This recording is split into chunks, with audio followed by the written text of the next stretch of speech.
In this video, we'll discuss that as well as a forthcoming, really exciting development.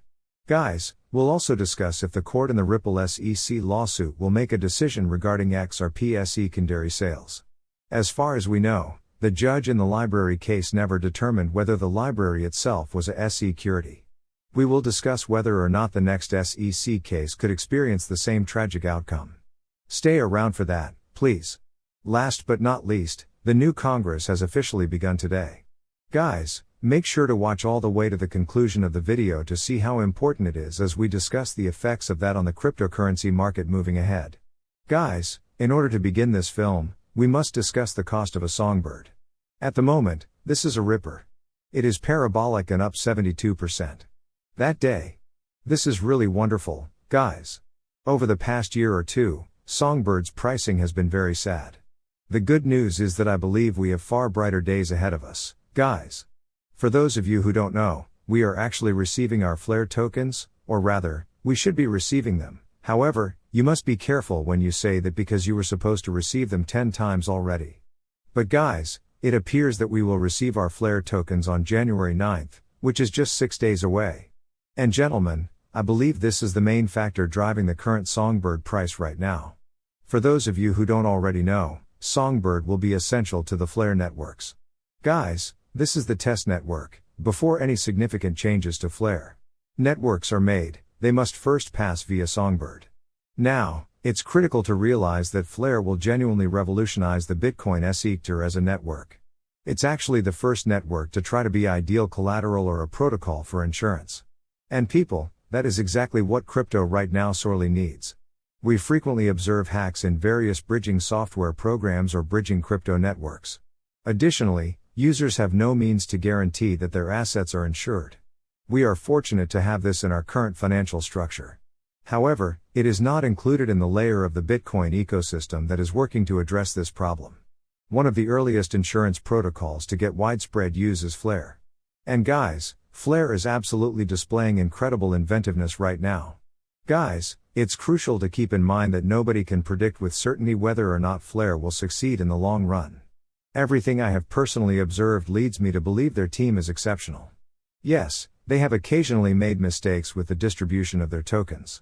However, when it comes to the network itself and what they are doing, it truly does look great. And the fact that they're truly tackling a novel problem is what matters most to me. It is not a meme coin or another NFT initiative that aims to design drawings of objects and then sell them to you for absurdly high prices. Guys, the entire crypto economy will be based on this network, which is very important. It will give value to tokens like Doge and Bitcoin that have never had it. Finally, gentlemen, having Flare is simply doing a lot of amazing things. I won't delve into the specifics of the Flared network or Songbird in this video because it takes years of research just to comprehend that, guys. If you don't really care about the technical details, the most essential thing you should know, in my opinion, is that the insurance protocol is altering the game. At the end of the day, folks, you just have to have faith that they're going to construct what they say they're going to construct. And if you truly want to understand the vision of what they're doing, I would go watch some videos of Hugo Philly. And if it succeeds, it will alter the playing field. No one can say for sure whether they will be successful, but based on what I have seen, I think or hope they will be. If they are, there is no question in my view that they are now tackling a significant issue in this business. Guys, Songbird is a really valuable test network for the Flare networks thanks to the loan. However, what's more significant is that it's actually being directly integrated into Flare itself, and you will get voting rights just for owning Songbird, which is going to be crucial moving ahead. And I believe that the enthusiasm in Songbird is due to these factors as well as the fact that flares are imminent. Guys, it's vital to remember that Songbird has fallen dramatically since debut. I mean, it really went off a cliff. So, gentlemen, if you're wondering if you're too late, this pump hardly even makes the all-time chart. You wish to purchase a Songbird? I strongly advise you to visit Uphold since that is where I purchased it. Use the description's link to access it. This video is a fantastic place to start learning about Uphold. So if you want to get in, check that out. But guys, like I mentioned, I'll be keeping a careful eye on the Songbird project. Definitely, I'm optimistic about it. And in the long run, I believe it will simply be a crucial component of the Flare network. And I believe I've explained my strong support for Flare quite well. I want to talk to you guys about something really essential before I move on. And that is whether or not the Ripple SEC lawsuit will result in a decision on XRP in the secondary market. The fact that the judge in that case never actually decided on the status of the library itself was one of the worst things about the library verdict in the library's lawsuit against the SEC. The judge determined that the sale of the LBC token, which was the library's native token, to the library's seller constituted a securities transaction. However, the judge never formally addressed the question of whether the LPC is a security in and of itself. Guys, it's crucial to note that the individual token was not mentioned for whatever reason, which is the key reason why the court in a library case did not rule on this. The judge was never compelled to issue a decision because the SEC managed to avoid bringing up LBC directly. Now, gentlemen, Choose Start Crypto actually addressed this in a way that was quite simple to understand. He emphasized a key difference between Library.com. The Ripple lawsuit differs from other cases in that the SEC is taking direct aim at the XRP token. Judge Torres is now able to rule on secondary sales as a result of this. First, a judge in the library case was constrained by the restricted scope of the pleadings. Due to Judge Torres' complete authority to rule on secondary sales, the judge in the library case may still be unable to provide any clarification regarding the token. This is because the judge in the library case may base his decision on secondary sales being outside the purview of the pleadings. Select Crypto asserts that the judge in this case is not obligated to rule on secondary sales of the LBC token because of the manner in which the SEC filed its lawsuit against Library. Because of this, the court is still permitted to rule on those sales. If he chooses to, he can.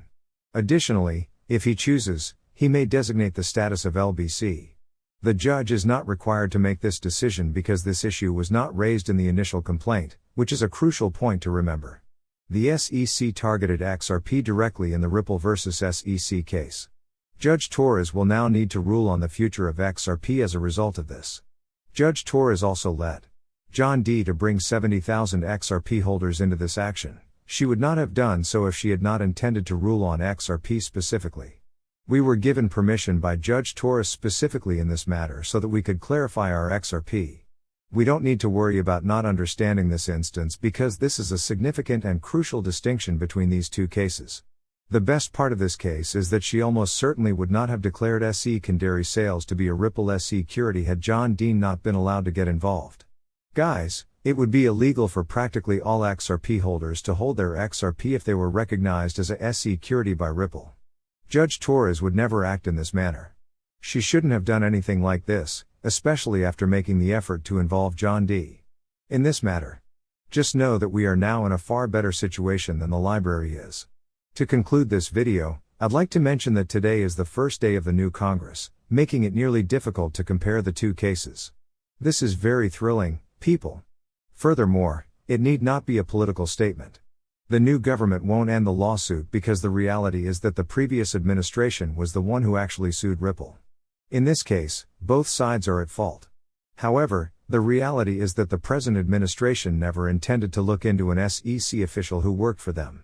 That's simply not how politics operates. In order for the current party in control of Congress to actually target different regulators like Gary Gensler, a shift in the party was required. Both parties are at fault in this situation. And the best case scenario that has come to pass is that there may now be some conflict between these two sides within our government. And ideally that will reveal individuals like Gary Gensler. Guys, let's wait and see how this plays out. The party that recently assumed control of Congress is off to a very difficult start and is dealing with internal issues of their own. I sincerely hope that they can get themselves together so that they can begin looking into folks like Gary Gensler. You'll see that I avoid using certain phrases because I don't want this video to be denounced, but people, the essential thing to understand is that investigations are necessary for Gary Gensler to truly put pressure on him, and we are in a position for that to happen. Now, I have no doubt that Gary Gensler may depart the SEC if he experiences enough pressure because he did the same thing while he was employed by the CFTC guys. Let's hope that the party that currently controls Congress gets its act together and pursues Gary Gensler because that is what the United States needs in terms of crypto rules. A new SEC commissioner is required.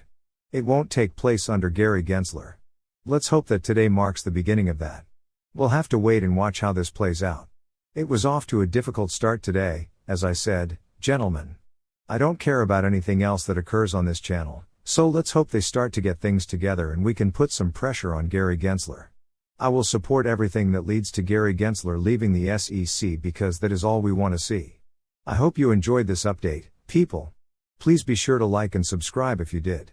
For the time being, it truly does help me out a lot.